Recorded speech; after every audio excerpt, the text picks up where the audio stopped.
दोस्तों very good morning to all of you. आज के इस शानदार वीडियो में आप सभी का स्वागत करता हूं। दोस्तों आज का पहला जो प्रश्न बना है वो बना है दिवस के ऊपर। क्वेश्चन कुछ इस तरीके से बना है कि हाल ही में ये जो विश्व पेंगोलिन दिवस है, वर्ल्ड पेंगोलिन डे, प्रति वर्ष किस दिन मनाया जाता है? इसका राइट आंसर क्या हो जाएगा, बड़े ही ध्यान से समझना। फरवरी के तीसरे शनिवार को मनाया जाता है। एक बार फिर से समझना क्या बोल रहा हूं कि फरवरी के तीसरे शनिवार को मनाया जाता है। और कल यानी कि फरवरी का तीसरा शनिवार था, वो पड़ा था 20 फरवरी के दिन। तो यहाँ पर ऑप्शन सी सही होगा। कंफ्यूजन में ऑप्शन नंबर बी को सही मत करके आना, क्योंकि इस बार ये दिवस 20 फरवरी को पड़ा है, लेकिन हो सकता है आगे आने वाले वर्षों में ये 20 फरवरी को ना पढ़कर आगे पीछे हो सकता है, क्योंकि इसका सही आंसर है फरवरी का तीसरा शनिवार और इस बार ये 20 फरवरी को पड़ा है।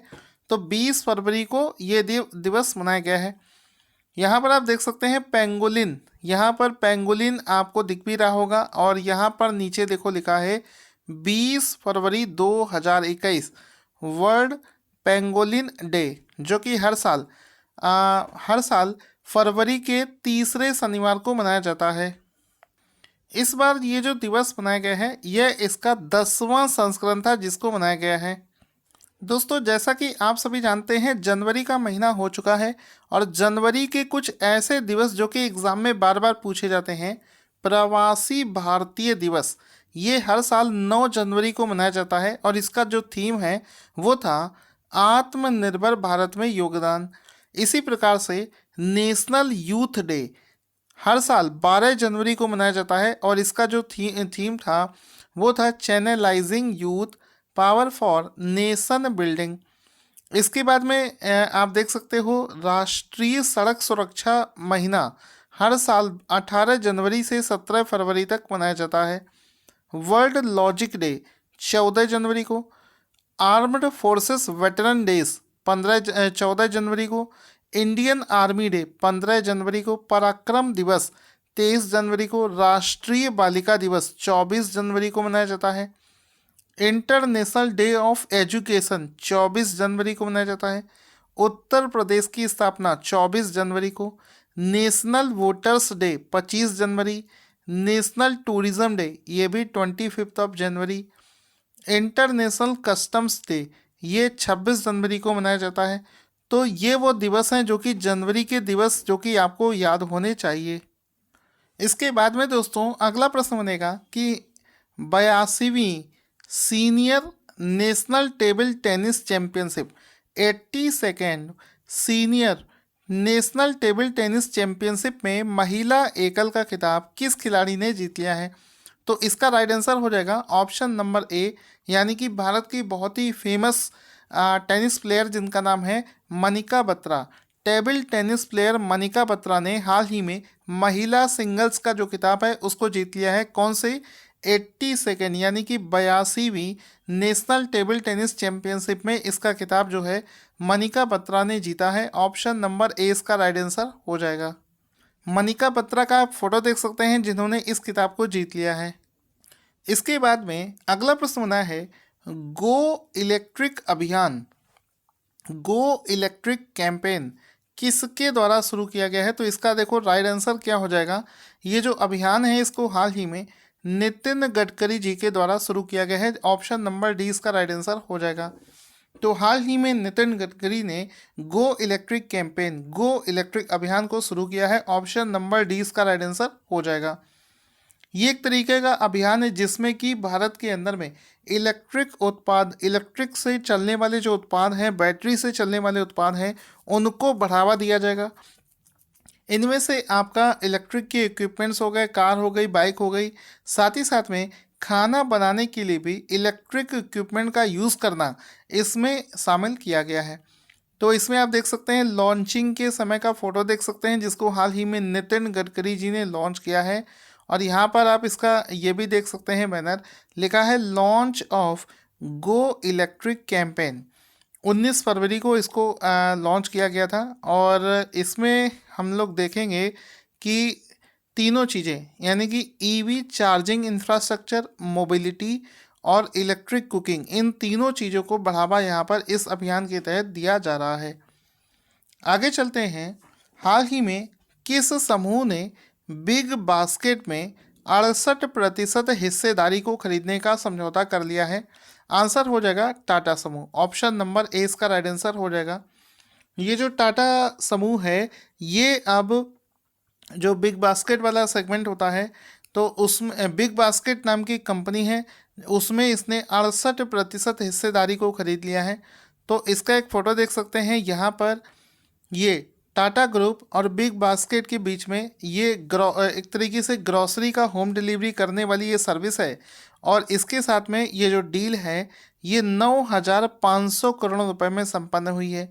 तो 9,500 करोड़ की ये डील है, जिसमें कि टाटा ने बिग बास्केट में 68% की हिस्सेदारी को खरीद लिया है। एक प्रश्न इसमें छुपा हुआ ये भी पूछा जा सकता है कि बिग बास्केट के वर्तमान में ब्रांड एम्बेसडर कौन है?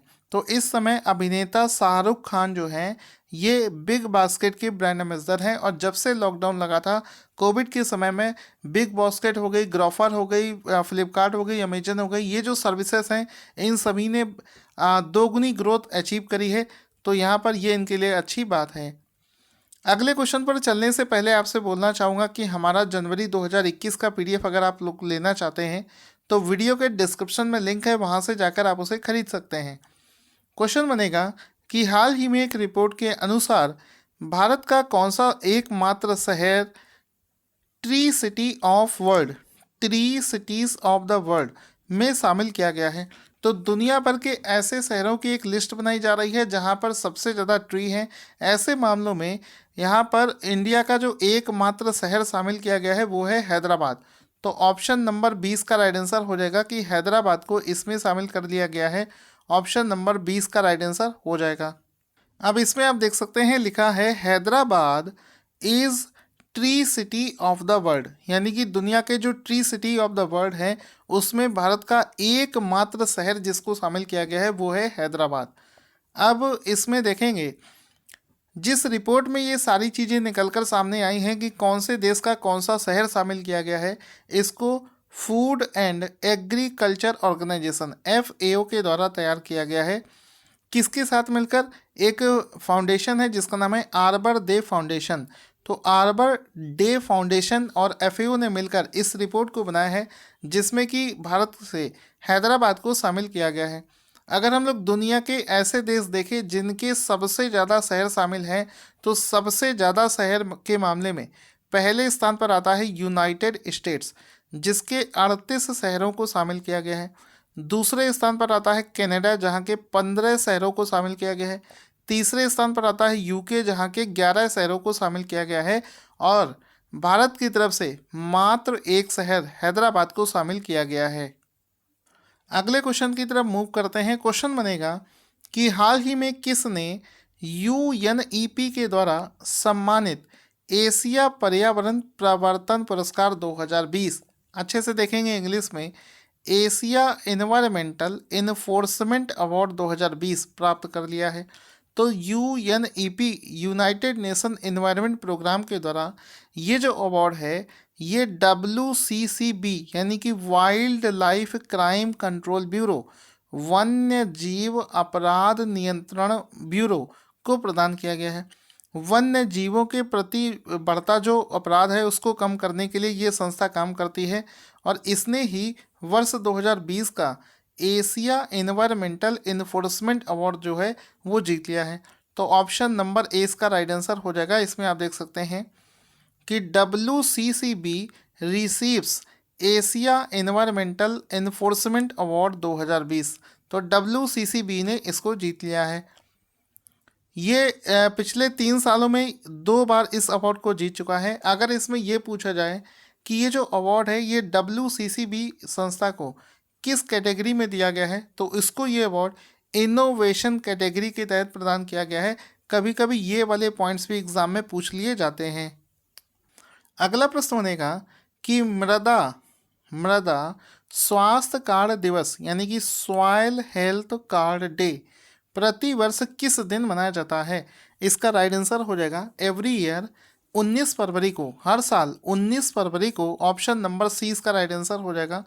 हर साल 19 फरवरी को मृदा सॉइल हेल्थ कार्ड जो है ये बनाया जाता है। ऑप्शन नंबर सी इसका राइट आंसर हो जाएगा। अगर हम लोग इस बार देखें तो 2021 में मृदा के संरक्षण के लिए, मृदा का जो हेल्थ है इसको बताने के लिए एक स्कीम लॉन्च करी गई थी जिसका नाम है मृदा स्वास्थ्य कार्ड योजना।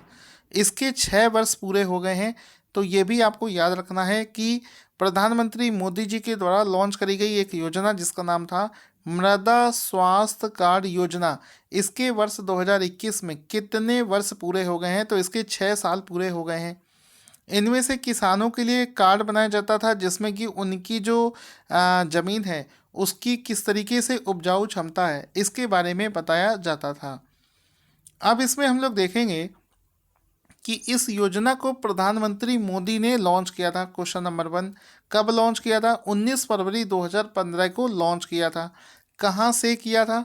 राजस्थान के सूरतगढ़ में इस योजना को, यानी कि मृदा स्वास्थ्य कार्ड योजना को लॉन्च किया गया था।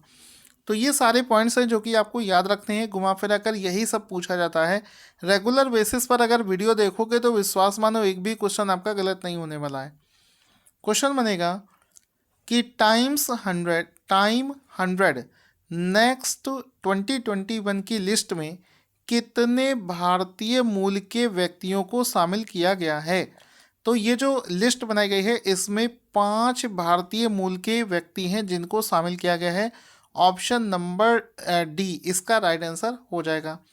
तो टाइम 100 नेक्स्ट 2021 की लिस्ट में 5 भारतीय मूल के व्यक्तियों को शामिल किया गया है। ऑप्शन नंबर डी इसका राइट आंसर हो जाएगा।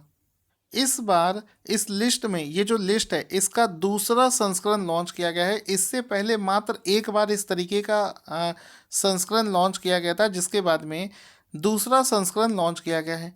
यहाँ पर भारत की तरफ से 5 व्यक्तियों को शामिल किया गया है, लेकिन उनमें से सबसे ज़्यादा इम्पोर्टेंट एक नाम है, वो है कि एक भीम आर्मी है, जो आपने नाम सुना होगा।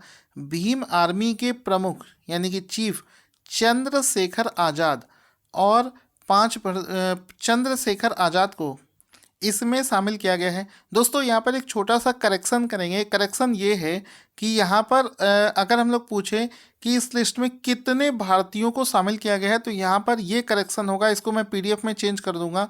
कुल मिलाकर 6 लोगों को शामिल किया गया है।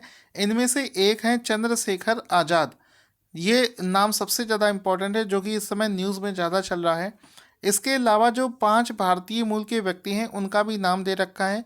अगर आप चाहें तो इसको भी रिवीजन कर सकते हैं, लेकिन इनमें से सबसे ज़्यादा जो इम्पोर्टेंट था उसका रिवीजन मैंने आपको करवा दिया है। इसके बाद में क्वेश्चन बनेगा कि world day of social justice, विश्व सामाजिक न्याय दिवस प्रति वर्ष किस दिन मनाया जाता है? तो एवरी ईयर 20 फरवरी को, ऑप्शन नंबर 20 का राइट आंसर हो जाएगा कि हर साल 20 फरवरी को world day of social justice यानी कि विश्व सामाजिक न्याय दिवस मनाया जाता है। ऑप्शन नंबर 20 का राइट आंसर हो जाएगा।